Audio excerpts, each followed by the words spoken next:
Hello and welcome back to Clan Geek. I'm Joe. Tom. And we got another episode of Dragon Ball Super to talk about. This was episode 105? Yeah. And it's a Master Roshi episode.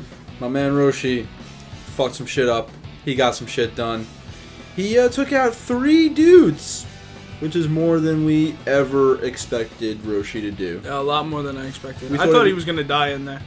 Literally, like he did, sort of. Well. But, Roshi fucked some shit up, Joe. Explain to us exactly what Roshi did. Yeah, so the episode starts off, we got the Omni Kings, they're counting how many guys are left in the tournament. A lot. And, well, yeah, there's a lot. They can't even count up to 8, so... This is the ruler of the multiverse, everybody. That's the limit of their education. So they concluded that, they got up to 8, and then they were like, there's a lot still. Awesome. And then we got back, we see Master Roshi, he's just walking through the field. Walking around, yeah. And he's just observing everybody. I guess, he's the master of martial arts. And creeping, I guess. Yeah, that's more like it. And, he's just been observing everybody fighting and seeing, like, how they're, all their styles. So if he comes across somebody, I guess he knows what he needs to do to fight them. Yeah, that's pretty much right. He's literally just been hanging out the entire time, figuring out which opponents he can and cannot take, which is the smart way to handle it when you're not a fucking Super Saiyan god. So he ends up coming across, who was that? I don't remember the name, but She's it was got the red Titty hair. Chick. Yeah, she has the power of seduction. And she's also another weapons out of energy person. Yeah. Pretty common theme in this tournament, but I'm fine with it. But she had a hammer. She had an energy hammer. A spear. It's kind of like a trident type thing. Yeah, I guess you could say trident. Yeah. And then she's like, oh, it's a dirty old man. Let me fucking take my top off. And she starts to do that, and then Roshi's like, I've suppressed my desires.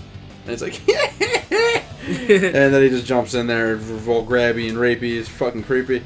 And then he basically just, like, gives her the, I'm gonna fucking rape you look, and buffs up, and he probably buffs up more than just his upper body. It was really funny, because, like, he's talking about, like... He's so horny. Yeah, it was weird. Like, he was talking like he was gonna, like... He's backed up, man. And he's like, I've got all this energy pent up, and now it's going to be unleashed like magma. And she's like, fuck this. She runs away, and she's said something about how Master Roshi's gonna make her undesirable as a wife. Yeah. And just threw herself off the edge of the... I think that means she was into it. She definitely was. Look at Roshi, he's a sexy man. I mean, like, when he buffs up, he looks pretty good. Like, yeah, man, I wish I had fucking pecs like that. But that fountain of youth that he got, was pretty good. Yeah, right. But apparently, when Roshi doesn't fuck, he's ridiculously powerful. He's like Super Saiyan levels power. Apparently that's Roshi's secret. If he cannot fuck, he's powerful. He's very fucking powerful. It's new canon, guys. But who do you fight next? Next it was... I don't know, some weird fish-looking, crepey-looking octopus. Oh, yeah! Woman. I didn't get the name of her, but... Itachi Uchiha from Naruto. Was using nothing but genjutsu, illusions, And eventually she even did an Ichimaru. I think that's his name. I don't know what it's called in Dragon Ball Z. I'm not great with Naruto. With Naruto. Naruto? How the fuck do you pronounce it? Whatever. I'm not great with them, but basically every move she did was taken from Naruto. How do you say it? Naruto. I'm gonna go Naruto. So I've always said it. I've always been told I was wrong. I'm probably still wrong. Whatever. But regardless, every one of her moves was taken straight from Naruto.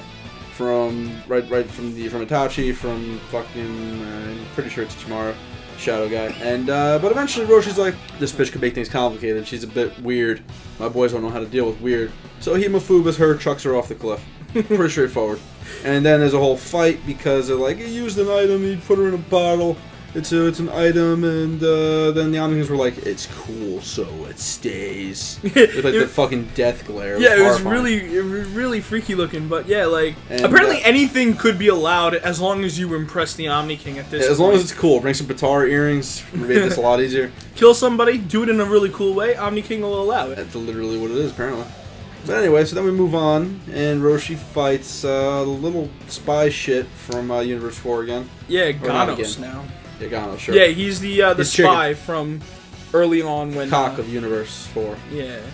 he spied on Universe 7 and found out that Frieza was being resurrected to join the tournament. Yeah. So, I honestly, I was telling Tom, I thought this guy was going to actually be a big player. I thought they were going to save him for near the end. But I guess not. He comes in pissed off at Roshi for eliminating 2 of his friends, and now he wants vengeance. He transforms into a giant chicken with electric powers, and he proceeds to fight Roshi. And at first, it looked like he was getting his ass handed to him, but apparently his power is that the longer he stays in this transformation, the stronger he gets. I guess. Yeah. I don't know. Apparently, everybody has the power to just like grow exponentially in the middle of a fucking single fight, in the middle of like 30 seconds worth of fighting. Whatever. Yeah. And Roshi does say at one point, like, if he keeps this up, he might become troublesome for people like Goku. Yeah. Roshi does some cool shit though. He's like he may be faster and stronger, but I'm more experienced. Puts a fucking blast into his chest and fucks him up. Yeah. And but then eventually the other fucking Ganos starts electrifying and punching the shit out of Roshi. Gets him pretty good a couple of times. Roshi's like, fuck. Yeah, he pretty much spends up Roshi's stamina. He gets to the point where Roshi's done at that point, and Roshi realizes like the guy's like, you're done. That's it. You've reached your limit. You're done, old man. It was a very young versus old battle. Yeah. Very young versus old. Roshi starts revving up the one big Kamehameha. Well, he's like, I've seen my students, Krillin, Goku. They've never been satisfied with the limit that they've reached. They're always stretching. Well, yeah, Goku pretty much. Krillin's like, I'm gonna be a cop. It inspires him to put all of his energy and surpass his limit, and he does the biggest, the greatest, the most powerful Kamehameha. It's pretty poorly animated though. It wasn't the greatest animated Kamehameha, but it was still cool. It was generic as hell. I thought it'd be like some super special thing the way Roshi built it up.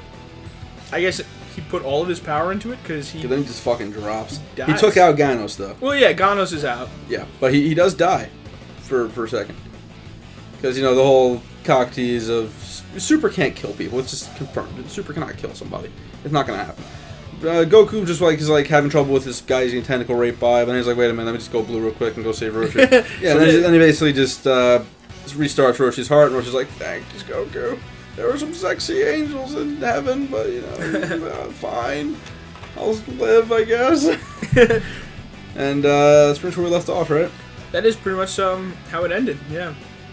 Well, they have their peaceful walk off into the distance to go rest fight for some more people. 2 seconds in real time. Yeah. But yeah, so Joe, what did you think of this episode? It was alright.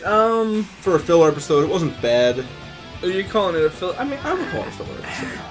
It was filler in the way where nothing important crazy happened, but it was a Roshi episode, so if you like Roshi, this was kind of your episode, I guess. Yeah, I mean, if you want to see guys get knocked out, I mean, yeah, this pretty much got 3 guys out really quickly. Well, it was cool to see Roshi fight for, I'm fairly certain, the first time, seriously since Dragon Ball. Aside from, quick movie appearances here and there, he actually had, full-on fights this episode, which was awesome to see. Yeah. Because Roshi was a beast back in Dragon Ball, doing all kinds of crazy shit. He did the Mafuba. He hypnotized Ganos at some point. We forgot to mention that. Yes, he did. I forgot about that. Rockabye Baby. He Rockabye Baby the fuck out of him. It was cool to see him bring back all these moves and basically just give Roshi kind of a send-off, because he didn't really fight at all in Z. And so it was just something that we haven't seen in a long time. It was really cool to see. So like I said, as a filler episode, I still enjoyed it because Roshi's my man, and he kind of showed why he's the master. And proud of the old man. Very proud of him. Got 3 guys. Krillin also got 3 guys, but so whatever. 3's the magic number for Universe 7, I guess. Yeah, but I mean the difference being that Krillin got knocked off and Roshi's still in the fight. Roshi's still fucking and standing. He can pretty much build his count of eliminations. Roshi's gonna knock out 10 guys calling it right now. But yeah, so not a lot of guys left in the tournament. Yeah, it's a little less than half at this point. It's basically all the big players are going to start coming out soon. We're gonna see Jiren fight October 8th, I believe, was the day. is when that tournament is when that real fight starts. Yeah, they and now Joe, here's the thing. Yeah. There is 35 minutes or so left in the tournament, right? 34. 34 minutes left. Okay, so when the Jiren and Goku's fight starts, that's 5 episodes from now. Therefore, I don't think Jiren's the main event. If No, that because fight's starting they'll so have- soon, I don't think Jiren's the main event. How many episodes until then? You said? I guess I think it's 5. You think it's about 5? It's Yeah, about because it's 5 about a episodes. month. About a month, yeah. A month. A 2 little weeks over a in. month, yeah. So yeah, so that's 5, about 5 episodes. Yeah, by that time, I'm pretty sure we'll be down to at least 28 minutes to go. Yeah, and probably a couple more people get knocked out, of course. A lot more people definitely getting knocked out. I mean, But- if we're doing like three an episode, I mean, yeah, we'll be down to like the final 20. But Joe, they advertised the Jiren fight in that episode and Goku's new form in that episode. Therefore, we're going to see both of those early. Well, here's the thing, actually. It could be a cocktail, but even still, because of how soon that fight is going to be starting, I just don't see that fight lasting the fucking 30 minutes left in the tournament. And No, I mean, there's no way it's going to take the rest of the time. someone's going to... I think There's gonna Frieza's be a going bigger to pull player. some shit at the end, Well, honestly. here's the thing, you got to remember, Frieza still being in the tournament. When Goku transforms, I think it's going to hype him up. Frieza? Oh, yeah. It's going to hype the shit out of Frieza. What, to fight Goku? Not to fight Goku. Honestly, I'm not sure. Because, I mean, you're talking his biggest rival. If he sees his It'll probably piss Goku Frieza off more than transformation. anything. Yeah, it'll piss him off. I mean, also Vegeta will probably piss him off. Oh, Vegeta's probably gonna fucking be like, this fucking piece of shit again, pull his fucking hair out, I'll fucking kill him. Yeah, I mean, like, you gotta imagine what these guys are probably gonna be thinking, like, when they see Goku ultimately transform. And they're still gonna be in the tournament, so they can fight alongside him. I wanna know about the cat eyes. The cat eyes? Like Goku's cat eyes. Oh. That transformation, it's weird.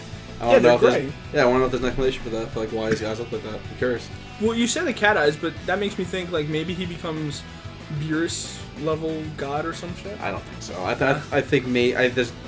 think it's gonna be a fucking weird, nonsensical explanation because this is Dragon Ball Super, or no explanation whatsoever. Once again, as tends to happen. But the fight will be awesome. That's really all I care about. We're not here for the cohesion. This is Dragon Ball we're talking about. We're here for the crazy action and awesome stuff. But also, as far as next episode review, what the fuck was next episode review? I don't even remember. Oh, they're snipers. Oh, that looks fucking stupid. Yeah, it looks like like it's gonna be a total garbage episode. It looks like it's literally just Goku and Vegeta running away in base form, and like, no, it's stupid. I'm not into it. Yeah, apparently, like, snipe these guys with a fucking- can snipe with their energy, and they're able to bounce it off of objects. So, like, So it's Deadshot. I guess so. Even coming out of it's even coming out of his hand like Deadshot. It's fucking Deadshot. Oh, is that? They showed a picture of him. Yeah, they showed. Yeah. It's basically Z Fighters versus Deadshot. That's next episode. I don't care. I'll watch it. We'll talk about it. Who do you think is the guy that's shooting them? What universe do you think he's from? Who's the slimy douchebag universe that might have us? Who's left, honestly? All of you. I Except mean, there's 10 and 9. I honestly think it might be one of the robot universe. I think maybe Universe 4 is going to be the next one to go with Roshi taking out half of them. So it might be one of those guys. It looks not interesting to me, honestly. Like, it seems like an easy episode to animate. It was like kind of to save some money. I don't know. Just animate some projectiles flying around. It can impress us for all we know. It probably will. The least interesting episode so far, and it'll probably be the best one. Who knows? It could happen. It could fucking happen. Like, whenever we were all like, oh, they're bringing Frieza back? Why? And then he does that fucking Golden Frieza transformation when he comes back, and we're like, holy shit! Well, I was excited for Frieza. As soon as they were like, oh, Boo's out of the tournament, Frieza's in, I was like, yes. I cannot wait. I still wish that it was someone other than Boo, though, like Krillin not being in. But whatever, man. I got nothing else to say about this episode. It was good. It was better than I expected it to be. Yeah, the episode was good. Roshi fucked some shit up. Roshi died and came back. We got to see Roshi basically threaten to rape a girl, so she fucking killed herself. It was entertaining. It was pure entertainment. But we're still. And we got to see the Mafuba. We did actually work this time. We did see a Mafuba because Roshi actually knows how to do it and seal it properly. Well, he didn't seal it the last time. It was his fault that it didn't seal. True. Well, unless it was Goku for leaving too soon. Anyway, whatever. Let's go. That's episode 105 in a nutshell. Bye, guys. See you later.